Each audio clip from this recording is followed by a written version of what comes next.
Bonjour à toutes et à tous. Je voudrais donner lecture d'une tribune rédigée hier, 15 avril 2025, sous le titre « Thierry Mongala, le roi de la diversion populaire au Congo-Brazzaville ».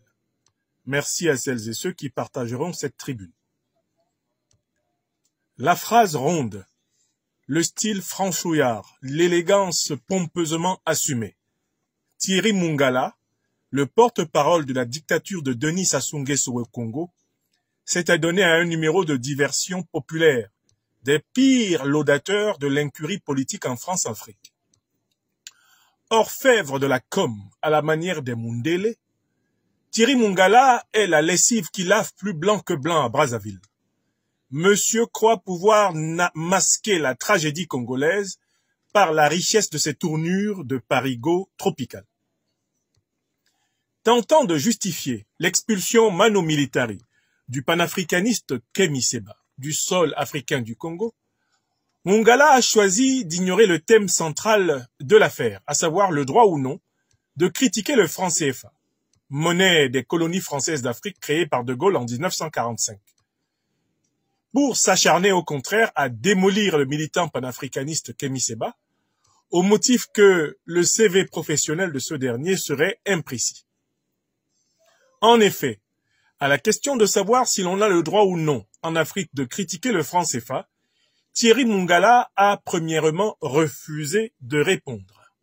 Laissant la chose discutée, l'argumentum ad rem, Mongala s'est compulsivement attaqué à l'adversaire redouté, concentrant un tir de barrage inspiré de l'argumentum ad hominem, l'attaque personnelle. Quelle étroitesse d'esprit chez ce binoclard frappé de cécité morale. Mongala nous dit que Kémy Séba est sans profession, et qu'à tout le moins sa seule profession serait celle de provocateur professionnel.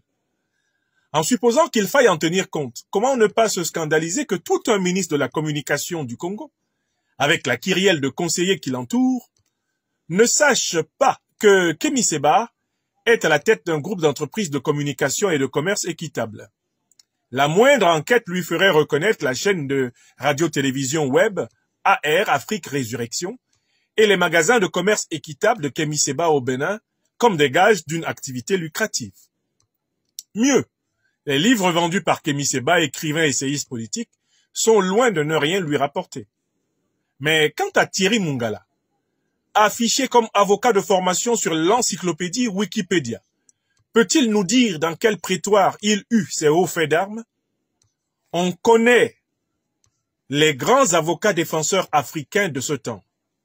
Maître Ndjifutao Woshao Aboubekr, Maître Sylvain Senda, Alexis Iou, Alice Nkom ou même Juan Branco.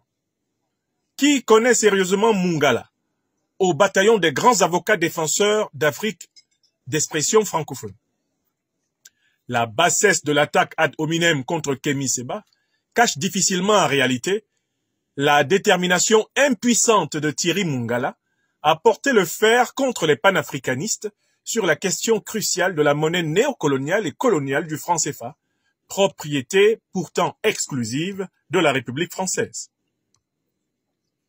Si Thierry Mongala se croit en capacité d'exiger clarté et transparence dans l'origine de la supposée fortune de Kémy Séba, l'opinion africaine ne saurait manquer d'exiger de lui, Mongala, qu'il prêche par l'exemple, en rendant compte de l'origine de la fortune scandaleuse du clan du dictateur Sassou Nguesso qu'il sert au Congo-Brazzaville.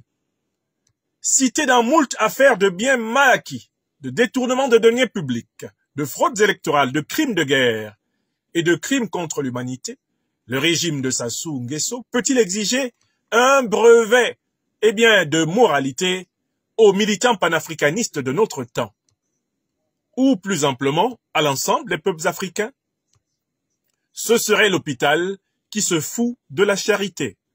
Et quant à Mongala lui-même, les Congolais connaissent-ils les sources de sa fortune subite et ascendante? À supposer sérieusement que Thierry Mongala veuille savoir de quoi vit Kémy Séba, la moindre des conditions serait qu'il dépose le bilan du régime pour lequel il se débat. Or, tout le monde sait que la verve de Mongala ne concerne jamais la dénonciation de l'incurie du PCT au pouvoir à Brazzaville, puisqu'il a pour mission la dédiabolisation du régime Sassou Nguesso, le blanchiment acharné des tombeaux remplis d'ossements d'innocents Congolais qui jonchent ce beau pays depuis les grands assassinats des années 60-70 jusqu'aux affres de la guerre civile congolaise de la fin des années 90. Dans cette guerre civile soutenue par la France, le dictateur Sassou Nguesso s'attaqua sauvagement au régime légitime du professeur Pascal Lissouba parce que ce dernier avait osé rechercher justement la diversification du partenariat géostratégique, géopolitique et économique du Congo hors des fourches codines de la France-Afrique, que François-Xavier Verschave a si justement appelé le plus grand scandale de la République française. Ceci nous permet dès lors de ramener Mongala de l'ad hominem à l'ad rem, des attaques personnelles à la raison pour laquelle Kémy Séba a été expulsé du Congo par la dictature de Sassou Nguesso, à savoir la critique du franc CFA. Premièrement, Mongala ment quand il dit que le droit international et national mondial interdit à un citoyen détenteur d'un passeport national de critiquer la monnaie de son pays. Il existe en fait des millions de preuves de critique du dollar par les Américains, de critique de l'euro par les Européens ou de critique du franc CFA par des Français. Troisièmement, premièrement, Mongala ment quand il dit que Kémy Séba a critiqué la monnaie nationale du Congo, puisque le franc CFA est la monnaie nationale de la République française, son unique propriétaire. C'est donc à la limite Paris qui devrait répondre de sa monnaie, et non Brazzaville qui n'a été que le temps d'une tromperie gaulienne, la capitale de la France libre. Je reprends ce point. Deuxièmement, Mongala ment quand il dit que le droit international et national mondial interdit à un citoyen détenteur d'un passeport national de critiquer la monnaie de son pays. Il existe des millions de preuves de critique du dollar par les Américains, de critique de l'euro par les Européens ou de critique du franc CFA par des Français.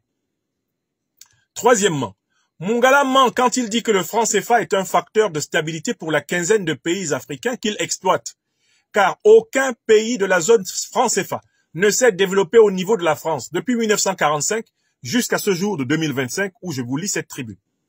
Bien au contraire, le franc CFA a permis de renflouer les caisses françaises de réserves financières africaines, d'approvisionner les industries françaises des matières premières africaines gratuites, de maintenir 15 pays africains dans la dépendance envers l'artifice de l'aide française au développement, AFD, suprême arnaque consistant à prêter aux Africains leur propre argent avec taux d'intérêt. Quatrièmement, Mongala ment quand il prétend que la critique monétaire entraînerait de vastes perturbations des flux financiers, car si tel était le cas, ni le dollar, ni l'euro, ni le rouble, ni le yuan n'existeraient encore en raison des flots de critiques régulières que ces monnaies connaissent dans les médias nationaux et internationaux, tout comme dans la littérature scientifique. C'est donc par pure et simple haine du pluralisme des opinions que le régime Sassou Nguesso a chassé Kémy Séba du Congo, et non parce que le franc CFA serait la prunelle des yeux des Africains qui n'en sont ni d'Ève ni d'Adam les propriétaires. Thierry Mongala s'affirme ainsi comme un serviteur éhonté du totalitarisme tropical. Une survivance maladroite des temps sombres dont l'Afrique des libertés veut sortir et dont l'Alliance des États du Sahel porte l'espérance de la rupture. Mongala confirme par son déni du droit à la différence intellectuelle et idéologique le règne de la pensée unique au royaume des Sassou Nguesso, où ceux qui pensent différemment n'ont le droit de choisir qu'entre la prison, l'exil ou la mort. En cela, Mongala fait honte à la conscience africaine et à la conscience universelle. Sur le CFA, la messe est dite depuis très longtemps. Monnaie coloniale, monnaie qui paralyse les économies africaines dans une fixité inappropriée au commerce international. Monnaie qui permet à la France de se servir à large brassée dans les richesses africaines, en faisant simplement jouer sa planche à billets. Ses coups d'État néocoloniaux et ses valets africains. Le franc CFA est l'emblème de la malhonnêteté absolue du néocolonialisme français envers les peuples africains.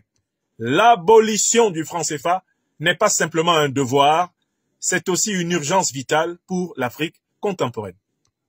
Fait le 15 avril 2025 à Rouen, Franklin Nathan Nyamsi, wa Cameroun, wa Africa, président de l'Institut de l'Afrique des libertés. Merci de diffuser cette tribune. La première chose, abonnez-vous à cette page, cliquez sur le bouton s'abonner qui s'affiche juste en bas. Et la deuxième chose, cliquez sur la cloche de notification pour ne rater aucune des vidéos que je publie ici très régulièrement. Retrouvez KDW Africa sur YouTube, Facebook, TikTok.